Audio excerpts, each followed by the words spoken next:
जी, जो आपने अभी बताया बच्चों की हालत, आप भी ये लिख रहे हैं कि महाराज जी, बचपन से कुसंग में पढ़कर कक्षा 9वीं से ही मुझे धूम्रपान एवं शराब सेवन की बुरी लत लग गई, जिसके कारण मेरा मन पढ़ाई में नहीं लगता। अत्यधिक क्रोध के कारण ना चाहते हुए भी अपने माता पिता को अपमानित कर देता हूँ। मैं अभी कक्षा 12वीं का छात्र हूँ और मैं इस छोड़ना चाहता हूँ, इसलिए आपकी शरण में आया हूँ महाराज जी। अब बच्चा छोड़ना तो आपको ही पड़ेगा। हम तो आपसे निवेदन कर सकते हैं कि आज वृंदावन आए हो, अगर थोड़ा भी आप हम पर श्रद्धा रखते हैं तो हमारे सामने खड़े होकर के आप एक कसम खाइए कि आज के बाद शराब नहीं पिएंगे। मैं आपके सामने खड़े होकर कसम खाता हूँ कि मैं आज के बाद कुछ भी शराब वगैरह, धूम्रपान या गलत चीज़ों की बहुत सेवन नहीं करूँगा। भगवान सहयोग करेंगे, भगवान सहयोग करते हैं। दूसरी बात, एक हमारी प्रार्थना मान लीजिए, रोज अपने माता पिता के चरण छूजिए। जी गुरु जी। छुएंगे? जी पक्का? पक्का। ठीक। तीसरी बात आप हमारी मान लीजिए, 24 मिनट राधा नाम जप करेंगे। जी।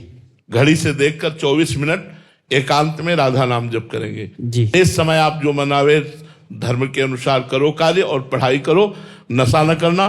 24 मिनट राधा नाम, रोज माता पिता के चरण छूना, और कोशिश करो ब्रह्मचर्य नष्ट ना होने पावे जब तक ब्याह ना हो। फिर आप देख लो आपका जीवन कितनी जल्दी उन्नतिशील हो जाएगा। ठीक है जी। चलो, भगवान की कृपा ना होती तो आप हमारे पास आते ही नहीं। भगवान की कृपा आप पर है तो उसका रसास्वादन कीजिए। ठीक है जी महाराज। हाँ, आज के बाद गलती करना मत। ठीक है? ठीक है महाराज जी, आज बहुत सारे बच्चों की यही हालत है महाराज जी। काफी जने आपको सुनते हैं महाराज जी, आपकी तरफ से निरंतर इस बात पे जोर दिया जाता है कि व्यसन से मुक्त हुआ जाए, माता पिता की सेवा। और बट महाराज जी, बहुत ऐसा ही, ये तो एक उदाहरण था महाराज जी, ऐसे हजारों लाखों बच्चे महाराज जी इसी गर्त में जा रहे हैं। बचपन से ही स्कूल शिक्षा स्तर से ही, फिर कॉलेज में, फिर अब इसमें देखो, संत महात्माओं के प्रति पहले तो अश्रद्धा प्रकट कर दी गई है समाज में। कुछ फिल्में, कुछ सीरियल ऐसे बना दिए गए। दूसरी बात, कुछ ऐसी गंदी बातें हो गई जिससे संतों के प्रति अश्रद्धा हो गई। नौजवान लोग वही बातें देखते हैं। यदि संतों की वाणी पर विश्वास हो जाए तो हमारा समाज सुधर जाए, यदि संतों पर श्रद्धा हो जाए तो हमारा समाज सुधर जाए। एक प्रार्थना जरूर हमें करेंगे कि अगर नकली नोट है तो असली नोट उसका होता है, असली वर्जन होता है उसका। तो अगर कोई पाखंड करता है तो कोई सच्चा भी होगा। भगवान से प्रार्थना करो कि सच्चे संतों का संग मिले तो निश्चित जीवन का परिवर्तन हो जाएगा, निश्चित परिवर्तन हो जाएगा। बिना सत्संग के परिवर्तन नहीं होगा। अपने पास तो ऐसे ऐसे मरीज आए हैं कि उन्होंने कहा कि मैंने शराब, नशा ये छोड़ने के लिए कई बार नशा मुक्ति केंद्र में हम भर्ती हुए, लेकिन फिर भी नहीं छोड़ पाए। और जब से आपका सत्संग सुना तो 40 साल का शराबी मैं आजीवन के लिए छोड़ चुका हूं, तब आपके पास आया हूं। तो सत्संग जो काम करेगा वो कोई औषधि काम नहीं कर सकती। यदि ईमानदारी से साधु का संग किया जाए और थोड़ी देर सत्संग सुना जाए तो हमारे जीवन का परिवर्तन निश्चित हो जाएगा। देखो, अगर ये बच्चा सत्संग न सुने होता तो यहां आता ही नहीं। ये सत्संग ही लाया है इसे कि मुझे सत्संग बचा सकता है, उसे आशा है कि मुझे संत बचा सकते हैं, मुझे सत्संग बचा सकता है। तो देखो, भगवान ने उसको नियम में बांध दिया। अगर ये नियम निर्वाह कर लेगा तो इसका जीवन उन्नतिशील हो जाएगा। आप अपने, ये खुद अपने देखेगा कि मेरा जीवन कितना प्रगतिशील हो रहा है। इसलिए हमारे संत महात्मा विचरण करते रहते थे, गांव गांव जाकर, घर घर भिक्षा लेकर उनको उपदेश देते थे। अब आज का समय इतना भयावह हो गया है, हमें तो बड़ा आश्चर्य लगता है कि गांव के सैकड़ों लोगों के बीच में, पालघर में सैकड़ों लोगों के बीच में संत वेशधारी को मारा जा रहा है, जबकि कोई भी प्रमाण नहीं है कि ये चोर हैं, कि डाकू हैं, कि उनके पास राइफल निकली, कि चाकू निकली। अगर राइफल और चाकू भी निकले तो पुलिस को अर्पित करना चाहिए, जान से मारने का अधिकार समाज को नहीं है। लेकिन संतों को दौड़ा दौड़ा कर मार डाला।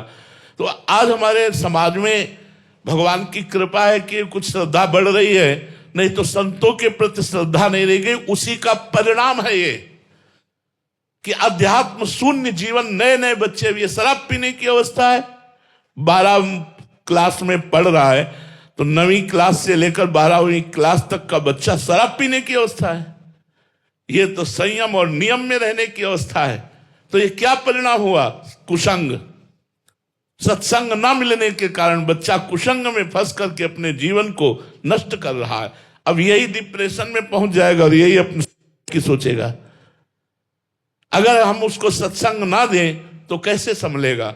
तो हमारे जो संत महात्मा हैं भारत में, उन पर श्रद्धा की जाए, उनके वचनों का अनुसरण किया जाए, उनकी आज्ञा पालन की जाए।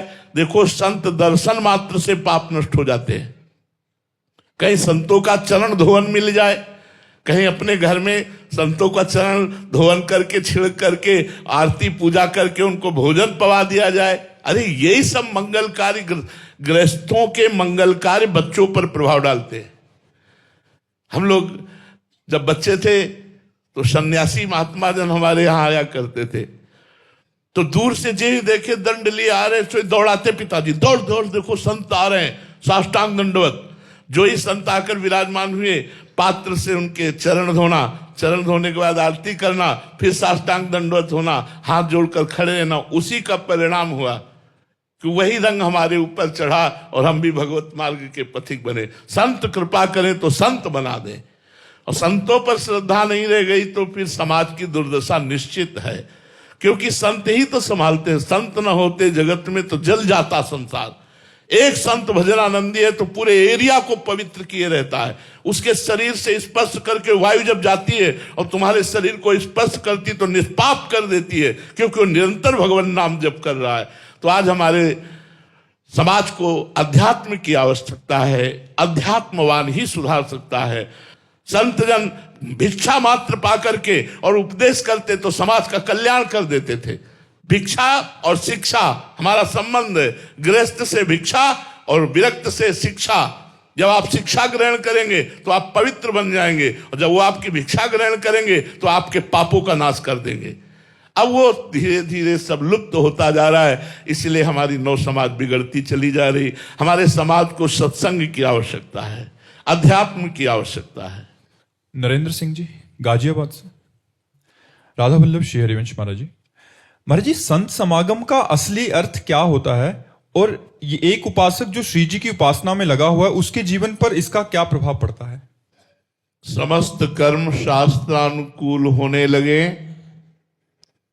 मन निरंतर भगवान के चिंतन में डूब जाए, परोपकार की भावना बढ़ने लगे, शरीराभिमान गलित हो जाए, स्वरूप बोध की तरफ चित्तवृत्ति हमारी लालायित हो जाए, ये है संत समागम का फल।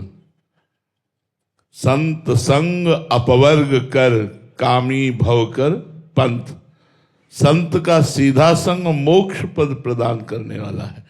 महत् संगस्त दुर्लभो, ऐसे महापुरुषों का संग दुर्लभ होता है। अगर मिल भी जाए तो अगम्यो, निर्वाह करना कठिन होता है। अगर निर्वाह कर ले गया तो अमोघश्च, निश्चित भगवत प्राप्ति हो जाएगी। संत संग जब भगवान द्रवित होते हैं तब प्रदान करते हैं, और संत संग का फल है कि जितनी साधुता के सद्गुण हैं वो उसके हृदय में आ जाते हैं जो संत संग करता है। इसलिए भगवान से प्रार्थना करनी चाहिए कि हमें संत संग प्राप्त हो। भक्ति स्वतंत्र सकल सुख खानी, बिनु सत्संग न पावे प्राणी। चाहे भक्ति हो या ज्ञान हो या कर्मयोग हो, जब तक संत का संग नहीं होगा तब तक वो योगी नहीं हो सकता। वो भोगी नाना प्रकार के नानात्व में सुख ढूंढता हुआ भटकेगा, और जब संत संग मिल जाएगा तो वहीं से वो भगवत सन्मुख होना प्रारंभ हो जाएगा, और उसकी समस्त मनोविलासिता भगवान के चरणों में समर्पित होकर शांत हो जाएगी। यही संत संग का फल है। उत्कर्ष चंदेल जी हरद्वाई से। महाराज जी, आपके चरणों में कोटि कोटि प्रणाम। महाराज जी, आज्ञा समना सुसाहिब सेवा को कैसे पुष्ट करें? जब अपने आप को समर्पित कर दिया जाता है तभी ये बात आती है। अपने आप का माना हुआ देह, माना हुआ मन और मानी हुई बुद्धि जब सदगुरुदेव या इष्ट देव के चरणों में समर्पित हो जाता है तो अब जोई कहें करें हम सोई, आयस लिए चले निज दासी, मन क्रम वचन त्रिशुद्ध सकल मत, हम श्री हित हरिवंश उपासी। अब जो आज्ञा होती है दास उसी आज्ञा का पालन करता है, बस उनकी आज्ञा के अनुसार ही जीवन हमारा चलता है। हमारी कोई कामना नहीं, हमारी कोई वासना नहीं, हमारा कोई कर्तव्य नहीं। हमारा एक ही कर्तव्य है, गुरु आज्ञा में, शास्त्र आज्ञा में, संत आज्ञा में, भगवत आज्ञा में अपने जीवन को समर्पित कर देना। ये तभी होता है जब देहाभिमान, बुद्धि और मन, इन तीनों को समर्पित कर दिया जाए, तब होता है ये। और ये तीनों समर्पित होते हैं सत्संग से, नाम जप से, साधु सेवा से, संतों के चरित्र सुनने से, भगवत स्वरूप मानकर जगत की सेवा करने से हमारा हृदय निर्मल होता है। और निर्मल बुद्धि, निर्मल मन, निर्मल अहम ही भगवान को प्राप्त कराता है, मलिन नहीं। इसलिए सत्संग करो, नाम जप करो, पवित्र भोजन भगवान को अर्पित करके करो, दूसरों को सुख पहुंचाने की चेष्टा करो। किशोरी जी मुंबई से। राधा वल्लभ श्री हरिवंश महाराज जी। महाराज जी, जीवन मुक्त होना, इसका भावार्थ क्या है महाराज जी? शरीर से राग न रह जाना, अंतःकरण से राग न रह जाना, स्वभाव से राग न रह जाना। स्वभाव कारण शरीर, अंतःकरण सूक्ष्म शरीर और ये पांच भौतिक स्थूल शरीर, जो तीनों शरीरों के राग से रहित है, वो जीवन मुक्त था, है, रहेगा। वही अनुभव करना है। आत्मा कभी बंधन को प्राप्त हुआ ही नहीं, भ्रम से हुआ। तो जासु कृपा सब भ्रम मिट जाई, गिरजा सोई कृपालु रघुराई। वही भगवान गुरुदेव रूप से जब उपदेश करते हैं तो सब भ्रम नष्ट हो जाते हैं। भ्रम नष्ट होते ही जो है, जो था, जो रहेगा, उसी का अनुभव हो जाता है। और वो कभी बंधन युक्त हुआ ही नहीं, इसलिए वो जीवन मुक्त अवस्था को प्राप्त हो जाता है। ऐसा कहा जाता है, वो क्या वो जीवन मुक्त था, जीवन मुक्त है, जीवन मुक्त रहेगा। पर देहाभिमान में आसक्त होने के कारण वो अपने जीवन मुक्त स्वरूप को नहीं जान पाया, और जहां जाना तहां विदेह मुक्त हो गया, जीवन मुक्त हो गया, अविद्या मुक्त हो गया। इसी को मोक्ष पद भी कहते हैं। समीर महाजन जी एटा से। राधा वल्लभ श्री हरिवंश महाराज जी। महाराज जी, यदि किसी उपासक को अपने इष्ट देव से भी अधिक संत प्रिय लगने लगे तो क्या ये बहुत बड़ी कृपा? ऐसा कहाँ होता है, ऐसा बड़ा मुश्किल होता है भाई। अगर ऐसा हो रहा है तो बहुत बड़ी इष्ट देव की कृपा है कि उसे संत प्राण प्रिय लगने लगे। ये तो बहुत बड़ी बात है, बहुत बड़ी बात है। इष्ट में प्रेम होना यद्यपि बड़ी बात है, लेकिन इष्ट देव के प्रेमियों में प्रेम होना ये बहुत बड़ी बात है। इष्ट एक ही है, सच्चिदानंद परमात्मा। उसे राम कृष्ण कहो, शिव कहो, हरि कहो, ब्रह्म कहो, जो चाहे कहो। ज्ञानी जिसे ब्रह्म कहते हैं, योगी उसे परमात्मा कहते हैं, भक्त उसे भगवान कहते हैं। तत्व तो एक ही है। उस तत्व से प्रेम करना और उस तत्व के प्रेम करने वालों से प्रेम करना, ये और दुर्लभ बात हो गई। ये अगर संत जन प्राण प्रिय लगने लगे तो भगवान की विशुद्ध कृपा हो गई।